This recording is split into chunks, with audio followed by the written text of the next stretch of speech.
کا موقع آیا تو قریش کے سرداروں کا آپس میں جھگڑا ہو گیا۔ ہر قبیلے کی یہ خواہش تھی کہ یہ سعادت اس کو نصیب ہو، چنانچہ یہ فیصلہ کیا گیا کہ اگلے دن جو شخص خانہ کعبہ میں سب سے پہلے داخل ہوگا اس کو یہ سعادت دی جائے گی۔ چنانچہ اگلے دن ہمارے پیارے نبی محمد صلی اللہ علیہ وسلم سب سے پہلے خانہ کعبہ میں داخل ہوئے تو وہاں سب لوگوں نے پکارنا شروع کر دیا، امین آ گئے، امین آ گئے۔ اس پر حضرت محمد صلی اللہ علیہ وسلم نے یہ فیصلہ کیا کہ حجر اسود کو ایک چادر پر رکھا جائے، اور جب چادر پر رکھ دیا گیا تو تمام قبیلے کے سرداروں سے یہ کہا گیا کہ وہ چادر کو ہر کونے سے پکڑیں۔ چنانچہ سب سرداروں نے مل کر اس چادر کو اٹھایا اور اس مقررہ جگہ تک لے کر آئے جہاں پر حجر اسود کو نصب کرنا تھا، تو وہاں پر حضرت محمد صلی اللہ علیہ وسلم نے اپنے مبارک ہاتھوں سے حجر اسود کو نصب کیا۔ اسلام آنے کے بعد جب بنو امیہ کی حکومت آئی تو 64 ہجری میں بیت اللہ کو زبردست نقصان پہنچایا گیا۔ دراصل ہوا کچھ یوں کہ حضرت عبداللہ بن زبیر رضی اللہ تعالی عنہ نے یزید بن معاویہ کی بیعت سے انکار کر دیا اور مکہ میں اپنی خلافت قائم کر دی۔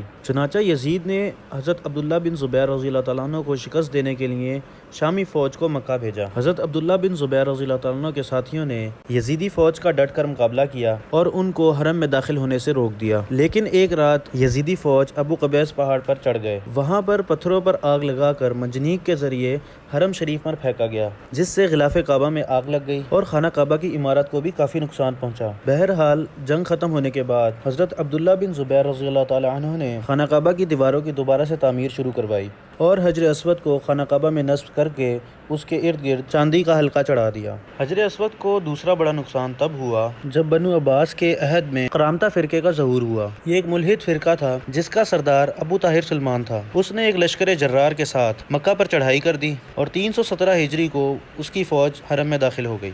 روایت میں آتا ہے کہ اس وقت حج چل رہا تھا اور اس فوج نے حرم میں داخل ہو کر بہت سے حاجیوں کو شہید کر دیا، اور اس فوج کے سردار